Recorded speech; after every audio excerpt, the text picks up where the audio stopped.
Hi, I'm Debbie Hartner. I'm Elsie Johnson. And we are two sisters, Southern Cooking.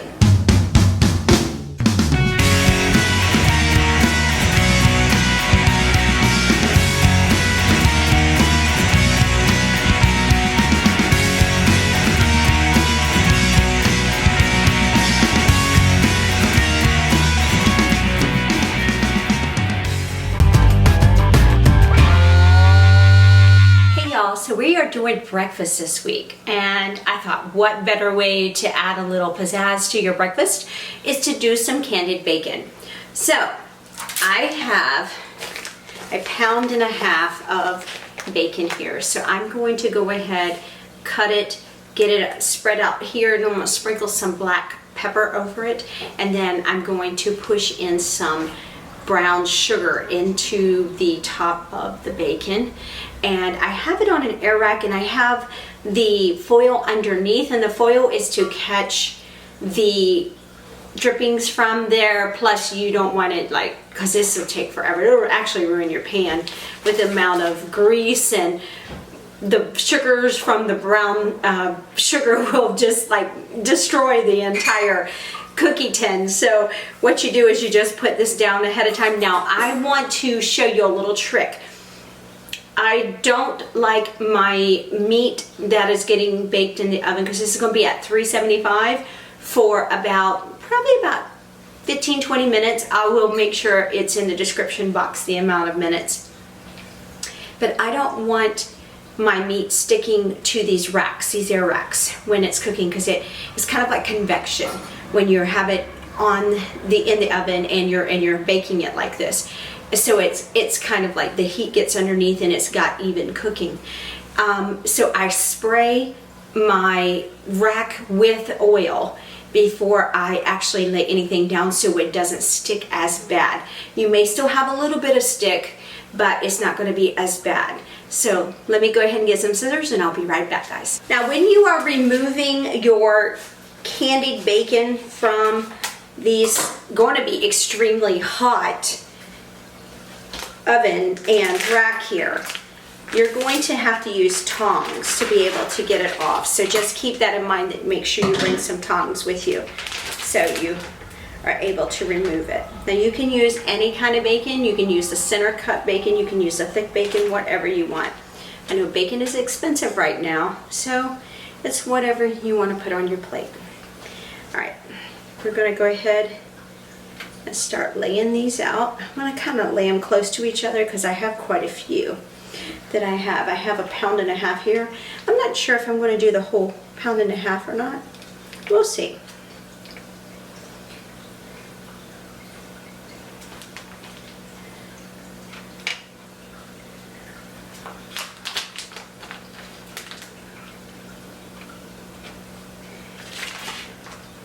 There usually is I think it's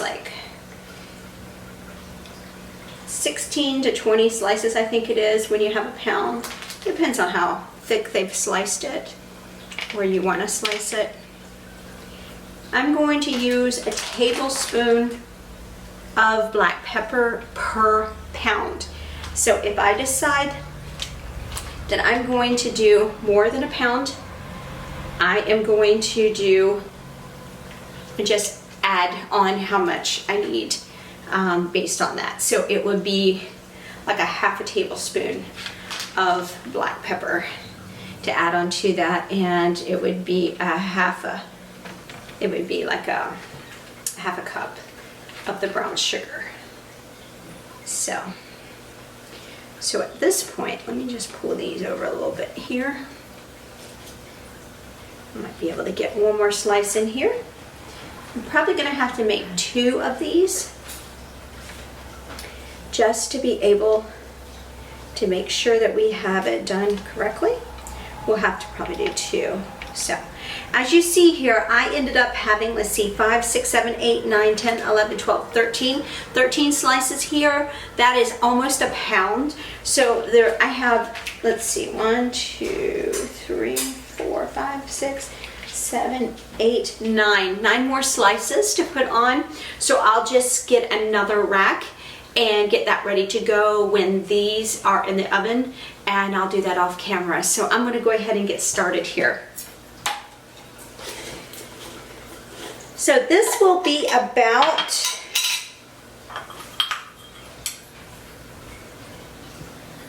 I'm just going to go ahead and sprinkle this on here.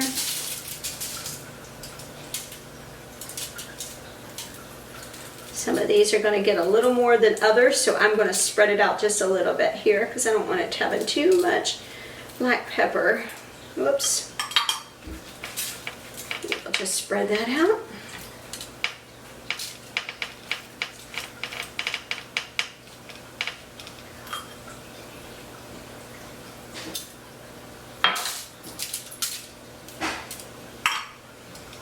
Okay. I'm just going to just kind of spread the pepper out so it's not too much in one spot.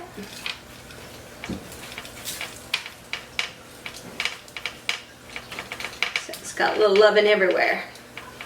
I'm trying not to sneeze. All right.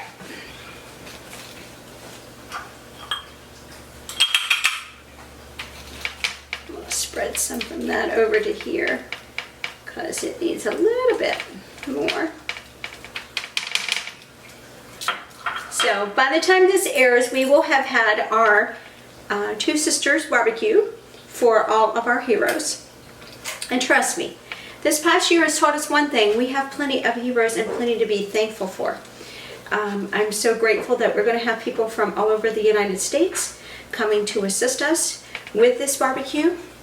And it's going to be a real nice event. We're getting the radio stations involved today so they can start advertising, and we want as many people as possible because we got lots of yummy food that we're making. I'm going to be making brownies and pound cakes, and Elsie's going to be making potato salad and coleslaw, and then we're going to have our chuck wagon beans.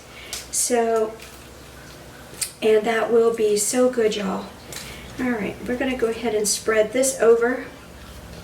And I'm going to press this down into, once I get done with this, I'm going to press it down into the bacon.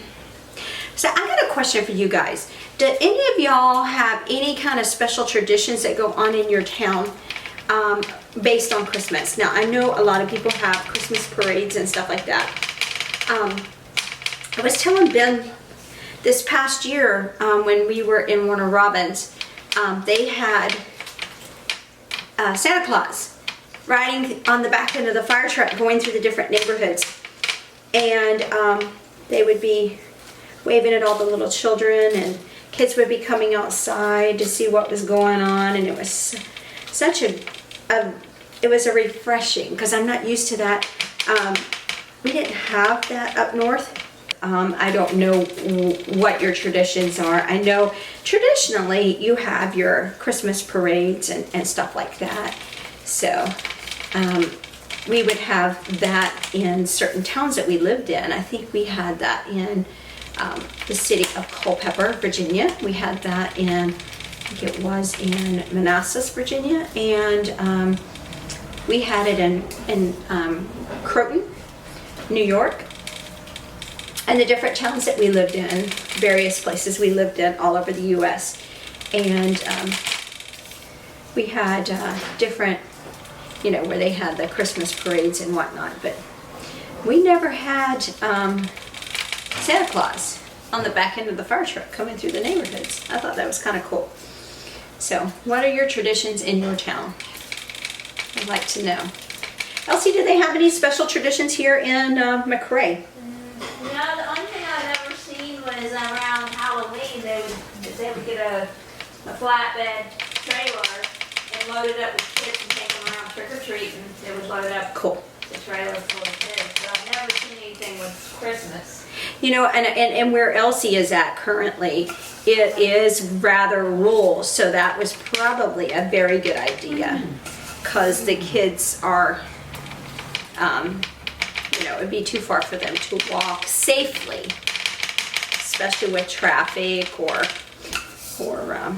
dogs, because I know a lot of people here have dogs. I found that out the hard way.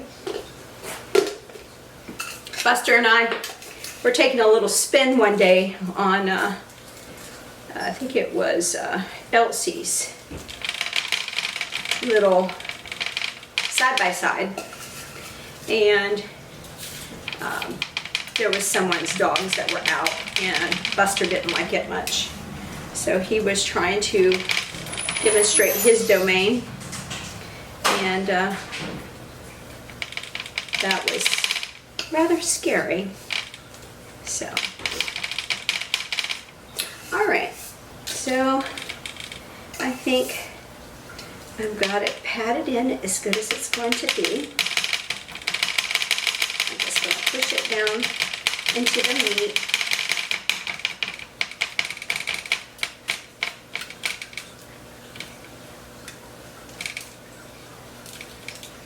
Spread it out. Gonna be good, y'all. I don't know if you've ever had candied bacon before, but it is a treat. It's almost, I wouldn't want to say it's a delicacy, but it's definitely a treat because it's sweet and savory, and you never can go wrong with bacon, ever. All right, guys, so I'm going to go ahead and put this in the oven at 375, and we're going to bake it up for like 15-20 minutes, and I'm going to pull it out. It's going to be good, y'all. All right, guys, we will show you what it looks like when it's done, and we will see you in our next video.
And I'm Debbie. We're Two Sisters Southern Cooking, and we thank you for visiting our page. Please like, share, and subscribe.